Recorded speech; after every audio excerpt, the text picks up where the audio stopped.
என்னாகமம் 24 அதிகாரம். இஸ்ரவேலை ஆசீர்வதிப்பதே கர்த்தருக்கு பிரியம் என்று பிலேயாம் கண்டபோது அவன் முந்தி செய்து வந்தது போல நிமித்தம் பார்க்க போகாமல் வனாந்தரத்திற்கு நேராக தன் முகத்தை திருப்பி தன் கண்களை ஏறெடுத்து இஸ்ரவேல் தன் கோத்திரங்களின் படியே பாளையம் இறங்கி இருக்கிறதை பார்த்தான். தேவ ஆவி அவன் மேல் வந்தது. அப்பொழுது அவன் தன் வாக்கியத்தை எடுத்துரைத்து, பேயோரின் குமாரனாகிய பிலேயாம் சொல்லுகிறதாவது, கண் திறக்கப்பட்டவன் உரைக்கிறதாவது, தேவன் அருளும் வார்த்தைகளை கேட்டு சர்வ வல்லவரின் தரிசனத்தை கண்டு தாழ விழும்போது கண் திறக்கப்பட்டவன் விளம்புகிறதாவது, யாக்கோபே உன் கூடாரங்களும் இஸ்ரவேலே உன் வாசஸ்தலங்களும் எவ்வளவு அழகானவைகள்! அவைகள் பரவி போகிற ஆறுகளைப் போலவும் நதியோரத்தில் உள்ள தோட்டங்களைப் போலவும் கர்த்தர் நாட்டின சந்தன மரங்களைப் போலவும் தண்ணீர் அருகே உள்ள கேதுரு விருட்சங்களைப் போலவும் இருக்கிறது. அவர்களுடைய நீர்சால்களிலிருந்து தண்ணீர் பாயும். அவர்கள் வித்து திரளான தண்ணீர்களில் பரவும். அவர்களுடைய ராஜா ஆகாகை பார்க்கிலும் உயர்வான். அவர்கள் ராஜ்யம் மேன்மை அடையும். தேவன் அவர்களை எகிப்திலிருந்து புறப்பட பண்ணினார். காண்டா மிருகத்து கொத்த பலன் அவர்களுக்கு உண்டு. அவர்கள் தங்கள் சத்துருக்களாகிய ஜாதிகளை பட்சித்து அவர்கள் எலும்புகளை நொறுக்கி அவர்களை தங்கள் அம்புகளாலே எய்வார்கள். சிங்கம் போலவும் துஷ்ட சிங்கம் போலவும் மடங்கி படுத்து கொண்டிருக்கிறார்கள். அவர்களை எழுப்புகிறவன் யார்?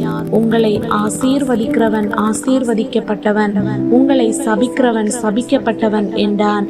அப்பொழுது பாலாக் பிலேயாமின் மேல் கோபம் மூண்டவனாகி கையோடை கை தட்டி பிலேயாமை நோக்கி, என் சத்துருக்களை சபிக்க உன்னை அழைத்தனுப்பினேன். நீயோ இந்த 3 முறையும் அவர்களை ஆசீர்வதிக்கவே ஆசீர்வதித்தாய். ஆகையால் உன் இடத்துக்கு ஓடிப்போ, உன்னை மிகவும் கனம் பண்ணுவேன் என்றேன். நீ கனம் அடையாதபடிக்கு கர்த்தர் தடுத்தார் என்றான். அப்பொழுது பிலேயாம் பாலாகை நோக்கி, பாலாக் எனக்கு தன் வீடு நிறைய வெள்ளியும் பொன்னும் கொடுத்தாலும் நான் என் மனதாய் நன்மையாகிலும் தீமையாகிலும் செய்கிறதற்கு கர்த்தரின் கட்டளையை மீறக்கூடாது. கர்த்தர் சொல்வதையே சொல்வேன் என்று நீர் என்னிடத்திற்கு அனுப்பின ஸ்தானாபதிகளிடத்தில் நான் சொல்லவில்லையா? இதோ நான் என் ஜனத்தாரிடத்திற்கு போகிறேன்.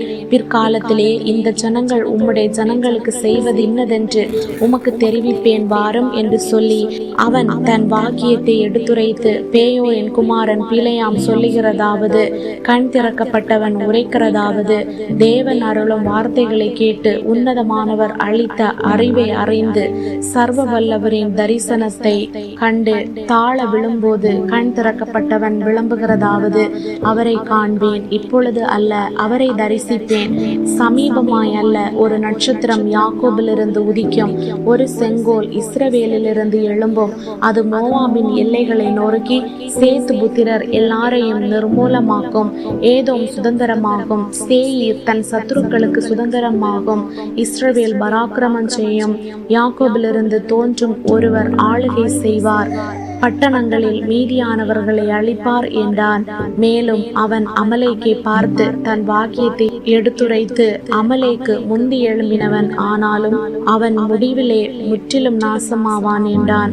அன்றியும் அவன் கேனியனை பார்த்து தன் வாக்கியத்தை எடுத்துரைத்து, உன் வாசஸ்தலம் அரணிப்பானது, உன் கூட்டை கண்மலையில் கட்டினாய். ஆகிலும் கேனியன் அழிந்து போவான். அசூர் உன்னை சிறைப்பிடித்து கொண்டு போக எத்தனை நாள் செல்லும் என்றான். பின்னும் அவன் தன் வாக்கியத்தை எடுத்துரைத்து, ஐயோ, தேவன் இதை செய்யும் போது யார் பிழைப்பான்? சித்தீமின் கரைத்துறையிலிருந்து கப்பல்கள் வந்து அசூரை சிறுமைப்படுத்தி ஏபேரையும் வருத்தப்படுத்தும். அவனும் முற்றிலும் அழிந்து போவான் என்றான். பின்பு பிலேயாம் எழுந்து புறப்பட்டு தன் இடத்திற்கு திரும்பினான். பாலாகும் தன் வழியே போனான்.